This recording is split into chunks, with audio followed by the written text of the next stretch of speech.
mengejar ridha Allah, itulah yang harus kita lakukan. Zikrullah itu membuat kita cepat untuk bahagia. Dengan mengingat Allah, yang namanya hati itu menjadi tenang. Assalamualaikum warahmatullahi wabarakatuh. Alhamdulillah kita ketemu Ramadan lagi ya. Kita syukuri betul-betul dengan gaspol amal solehnya. Nah, kali ini kita akan bicara Ramadan adalah bulan keharmonisan. Karena banyak orang hanya menafsirkan Ramadan itu menahan hawa nafsu, menahan amarah. Iya, itu. Tetapi sebetulnya disetting Ramadan itu untuk menjaga keharmonisan rumah tangga. Karena dengan adanya Ramadan itu kemudian ada makan bersama yang namanya sahur minimal. Kalau buka puasa sih ada nih kadang-kadang suaminya buka di mana, istrinya di mana, anak-anaknya di mana. Karena mungkin payu dewe-dewe ya, payu dengan undangan masing-masing, laku dengan undangan masing-masing. Ada yang diundang sebagai peserta di kantornya, di komunitasnya, di teman sekolahnya, teman kuliahnya dan sebagainya. Tetapi ketika dia sahur dia mesti bersama. Dan ketika sahur itu ada interaksi antara suami dan istri, antara anak-anak dan semuanya. Nah ini yang menarik. Kalau dia mudik misalnya dia perantauan, biasanya di puasa-puasa hari sesi akhir akan ketemu bersama guyub rukun dengan keluarga.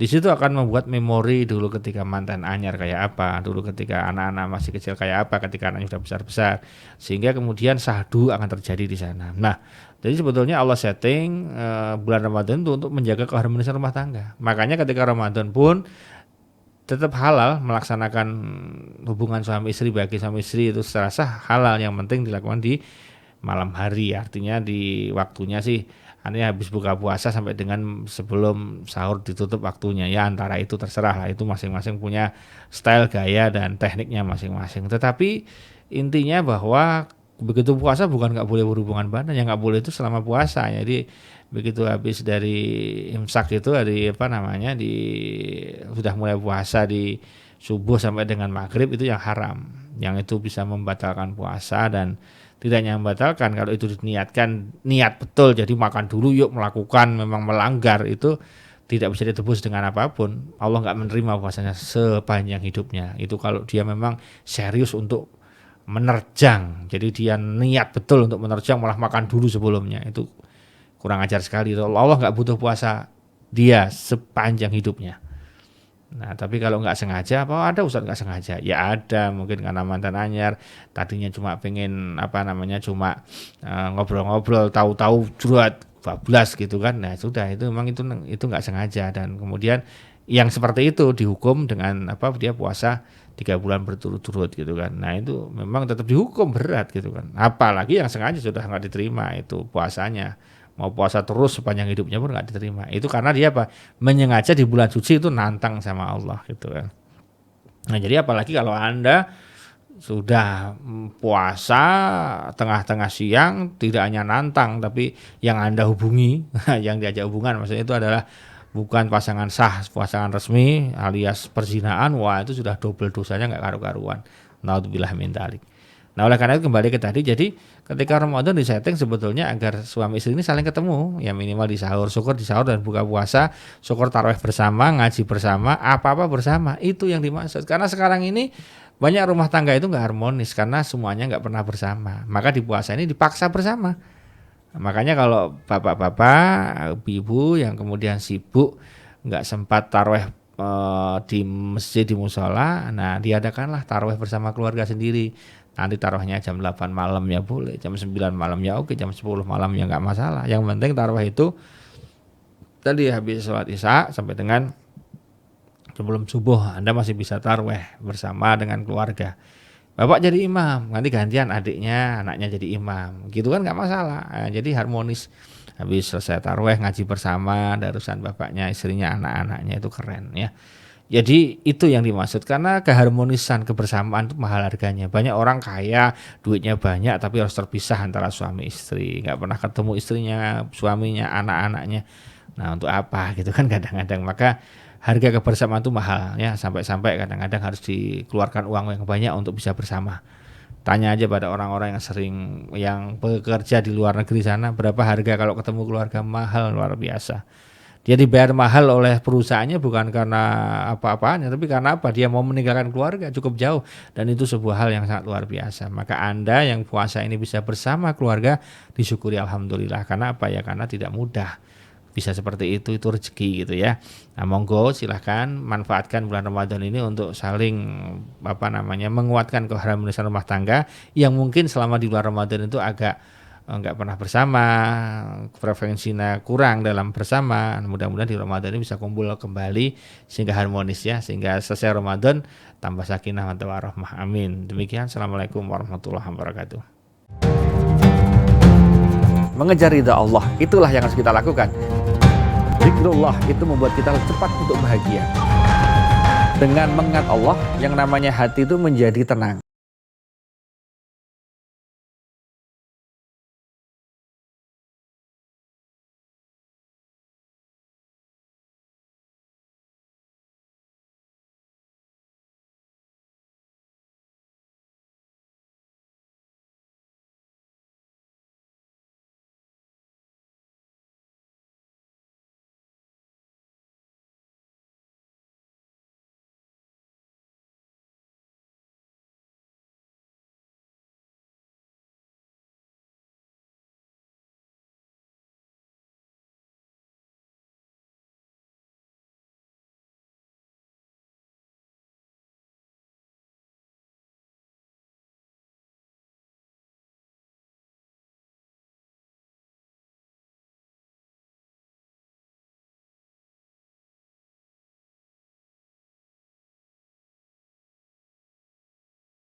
Mengejar ridha Allah, itulah yang harus kita lakukan. Zikrullah itu membuat kita cepat untuk bahagia. Dengan mengingat Allah, yang namanya hati itu menjadi tenang. Assalamualaikum warahmatullahi wabarakatuh. Alhamdulillah kita ketemu lagi di bulan Ramadan, kita syukuri, kita gaspol amal solehnya. Nah, sekarang kita akan bicara tentang obrolan asik suami istri, karena banyak kalau sudah obrolan asik itu biasanya sama orang lain. Sama teman lama, sama teman kantor, sama mitra bisnis gitu kan.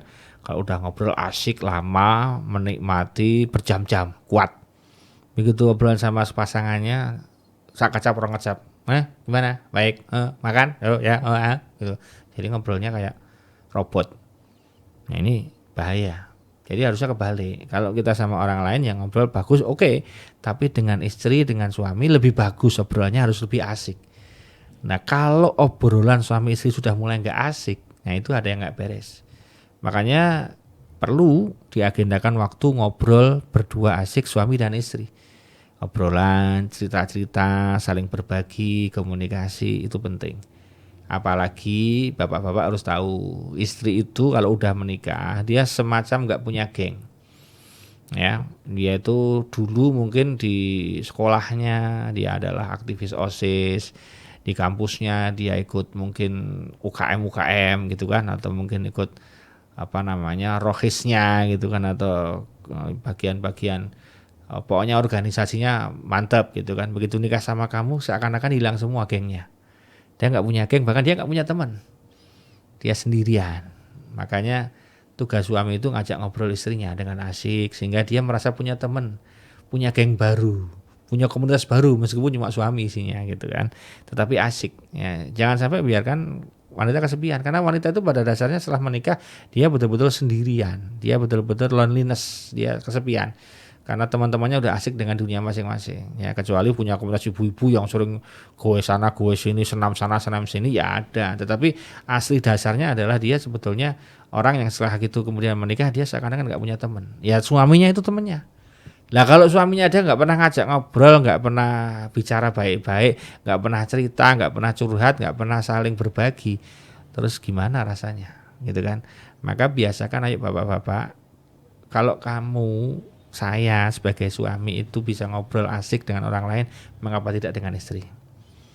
Ya, kalau bapak-bapak itu bisa ngobrol asik dengan mitra bisnisnya, dengan teman lamanya, mengapa tidak dengan istri, dengan suami, gitu kan? Itu harus dilakukan. Nah, jadi ngobrol asik itu pahalanya besar. Karena suami istri itu karena banyak yang ngobrolnya itu nggak lama, apa perlunya gitu kan, karena udah nikah lama gitu kan, kemudian hambar.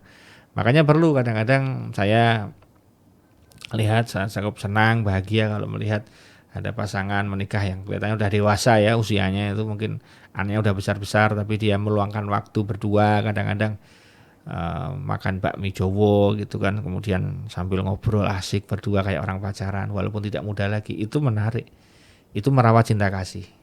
Mungkin tidak harus ke bakmi Jowo, keluar ke resto-resto mahal, nggak harus, di rumah nggak masalah. Yang penting mungkin bikin pisang goreng ya, kalau minyaknya mahal mungkin pisang godok gitu ya. Pokoknya bikin menu-menu yang kemudian sederhana tetapi bikin suasana kayak di warung, kayak di kafe di rumah. Nah itu ada terus ngobrol, maka di rumah itu ada tempat untuk ngobrol harusnya. Maka kenapa sih di kamar hotel itu biasanya ada sofanya, ada kursinya, isinya juga dua, kadang-kadang begitu. Ya biar suami istri ngobrol, pasangan tuh ngobrol, tidak hanya tidur di kasur tapi ngobrol juga gitu kan. Kenapa? Ya obrolan itu penting. Karena obrolan itu menjadi salah satu yang muncul nanti inspirasi, muncul cinta kasih, muncul rasa sayang. Karena apa? Suami istri ini semua yang saya tangani kasus-kasus yang kemudian tidak beres rumah tangganya itu berawal dari miskomunikasi. Semuanya karena nggak ada komunikasi. Yang istri pengen ini, yang suami pengen ini, tapi nggak pernah ngomong. Semuanya kayak patung, semuanya pakai ilmu kebatinan, batin masing-masing. Tak kira, ketoke, bul. Nah, istilah orang Jawa begitu. Jadi banyak orang yang kemudian hanya menduga-duga, ilmu praduga, ilmu kebatinan, hanya batin nggak pernah diomongkan. Ini jadi masalah. Maka sebelum meledak menjadi sebuah persoalan besar yang berujung kepada hal-hal yang tidak diinginkan, lebih baik kita urai dengan banyak ngobrol. Jadi rutin ngobrol itu penting. Mungkin sebulan sekali, seminggu sekali lah, 2 minggu sekali, sebulan sekali kelamaan gitu kan. Apa kalau mau bagus ya setiap hari meskipun nggak terlalu lama. Mungkin cukup 10 menit, 15 menit ngobrol sambil ngeteh atau apa, ngopi, terserah lah apa namanya. Atau menjelang tidur ngobrol, itu juga penting. Atau mungkin pas hari libur ada obrolan di antara mereka. Penting ngobrol santai berdua, membangun mimpi-mimpi bersama itu penting. Apalagi di bulan Ramadan ini. Anda silahkan lah misalnya menjelang buka puasa, kalau pas nggak ada acara free kemana-mana, buka bersama keluarga lah. Nanti ngobrol bersama anak sama istri gitu kan. Atau kalau mau privasi ya nanti ruangannya satu tapi agak jauh ya nggak masalah. Atau gimana terserah lah, gimana teknis saja. Tapi jadikan momen Ramadan ini juga momen sebagai untuk agar obrolan-obrolan itu menjadi lebih berkah, lebih banyak hikmahnya, sehingga nata hati. Sebetulnya bukan masalah kurang duitnya untuk pada suami pada istrinya, tapi kurang pengertiannya, kurang kasih sayangnya, kurang ngajak ngobrolnya. Kalau diobrolin suami istri itu nanti menerima kok, nggak apa-apa mas segini, nanti bismillah semoga cukup. Istrinya akan bilang gitu kalau sudah biasa ada obrolan. Tapi kalau enggak ya cuma marah-marah aja sih, sama dengan suami gitu kan. Kalau nggak pernah ngobrol juga nanti ada masalah. Jadi mari manfaatkan, meskipun puasa itu artinya menahan semuanya, tapi obrolan yang baik-baik jangan ditahan, tetap diobrolin ya. Apalagi nih obrolan menjelang buka puasa, obrolan ba'da tarawih, obrolan-obrolan di rumah yang lebih barokah, insya Allah itu akan menjadi lebih sakinah wa rahmah. Amin. Demikian, terima kasih. Assalamualaikum warahmatullahi wabarakatuh. Mengejar ridha Allah, itulah yang harus kita lakukan. Zikrullah itu membuat kita cepat untuk bahagia. Dengan mengingat Allah, yang namanya hati itu menjadi tenang.